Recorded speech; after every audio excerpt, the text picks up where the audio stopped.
आजच्या व्हिडिओमध्ये आपल्याला छंदाचा विचार करायचा आहे। छंदाचे दोन प्रकार पडतात, सांसारिक छंद आणि दुसरा परमार्थिक छंद। प्रत्येक मनुष्यास कोणत्या ना कोणत्या प्रकारचा छंद असतो। जगद्गुरु तुकाराम महाराज म्हणतात, बहुता छंदाचे बहु असे जन, नये वाटू मन त्यांच्या सवे। जगद्गुरु तुकाराम महाराज म्हणतात, या जगामध्ये अनेक प्रकारचे अनेक लोक आहेत, अनेकांच्या आवडी वेगळ्या आहेत, अनेकांचे छंद वेगळे आहेत। प्रत्येकाच्या आवडीनुसार आपलं मन गुंतवणं योग्य नाही। कुणाला सिनेमाचा छंद असतो, कुणाला सुगंधी द्रव्याचा छंद असतो, कुणाला केसांचा छंद असतो, तर कुणाला स्त्रीचा छंद असतो। चला तर ज्ञानोबराय ज्ञानेश्वरी मध्ये याबद्दल काय बोलतात जाणून घेऊ। त्यापूर्वी कमेंट मध्ये सर्वांनी रामकृष्ण हरी लिहा। व्हिडिओ आवडल्यास व्हिडिओला लाईक करा, शेअर करा, सबस्क्राईब करा।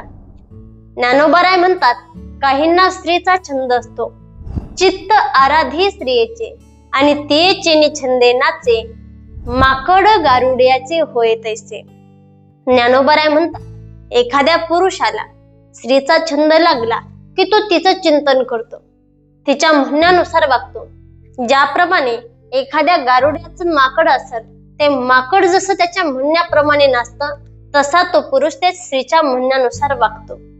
तैसे श्रीदेही जो जीवे, पडोन या सर्व भावे, मी कोण काय करावे काहीच नेणे। ज्ञानोबराय म्हणतात, एखादा पुरुष त्या स्त्रीमध्ये आसक्त झाला की कायेनं वाचेनं सर्व इंद्रियानं तिला समर्पित होतो।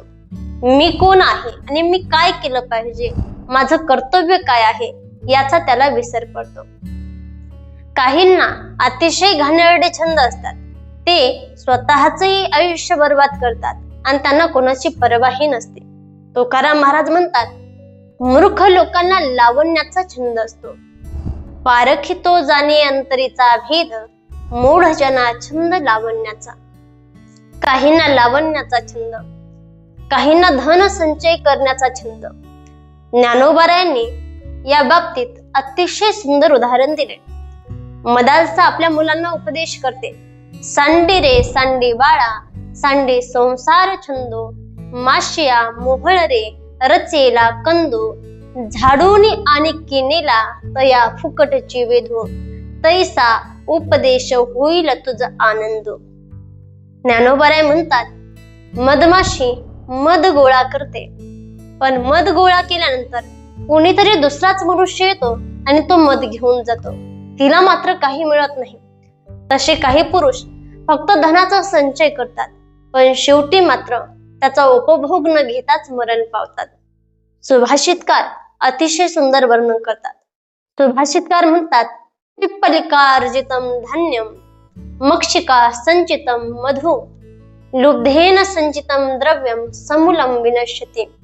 सुभाषितकार म्हणतात, मुंग्या धान्याचा संचय करतात, धान्य साठवतात। मधमाशी मधाचा संचय करते।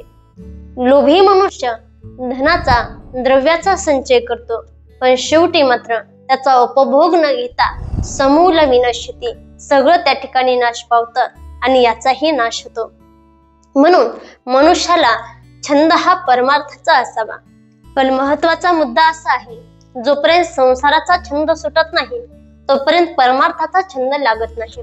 महाराज म्हणतात, सांडे संसाराचा छंद, मग परमानंद पावशील। कारण बाकीचे छंद हे नाशवंत आहेत, म्हणून आपल्याला छंद कोणता लागावा, तर अविनाशी परमात्म्याचा छंद आपल्याला लागला पाहिजे। कारण गोड एक आहे अवीट गोविंद, आणि कहे छंद नाशिवंत।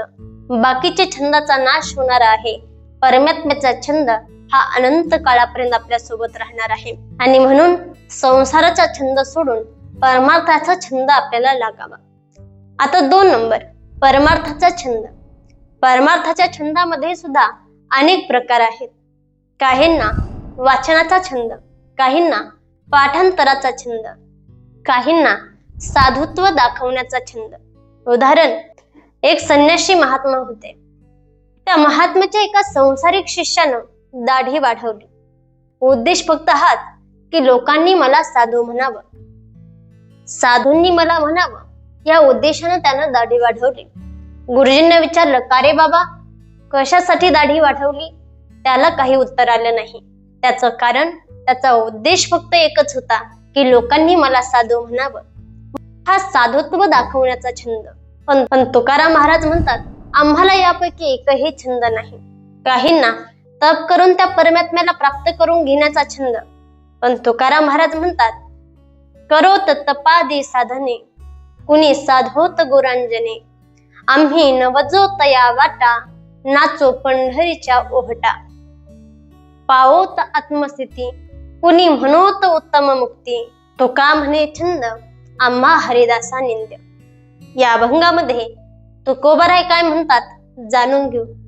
तुकाराम महाराज म्हणतात, कुणी तपादी साधना करून त्या परमात्म्याला प्राप्त करून घेण्याचा छंद बाळगतो. कुणी आपला देह अग्नीला समर्पित करतो. पण आम्ही या भानगडीत पडत नाही. आम्ही या वाटेला जाणार नाही.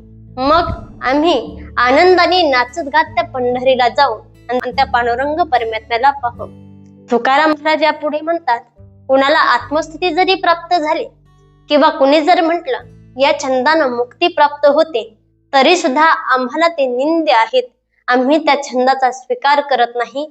तुकाराम महाराज म्हणतात, तुका म्हणे छंद, आम्हा हरिदासा निंद्य. त्या परमात्म्याचं नाम सोडून आम्हाला दुसरा कोणताही छंद नाही. तुकाराम महाराजांनी वर्णन केले, बरवा हाची छंद, वाचे गोविंद गोविंद. त्या परमात्म्याचं नामचिंतन करणं हा छंद आवडीचा आहे. तुकाराम महाराजांचं चरित्र फार प्रसिद्ध आहे. एक वेळ एक ब्राह्मण तुकाराम महाराजांच्या घरी गेला. तुकाराम महाराजांच्या पत्नीला विचारलं, तुकाराम महाराज कुठे आहेत? तुकाराम महाराजांच्या पत्नीने सांगितलं, ते शौच आदी क्रियेसाठी गेलेत. ब्राह्मण धावत धावत त्यांच्याकडे निघाला. तुकाराम महाराज शुद्ध न होतात विठ्ठल विठ्ठल विठ्ठल नामचिंतन करत होते. ब्राह्मण गेला आणि तुकाराम महाराजांना म्हणायला लागला, अहो, अजून शुद्ध झाला नाहीत. पवित्र होऊन त्या पांडुरंगाचं चिंतन करायचं असतं. त्यावेळेला तुकोबारांनी फार गोड उत्तर दिलं. तुकाराम महाराज म्हणतात, माझी मज झाली अनावरवाचा, छंद या नामाचा लागलासे.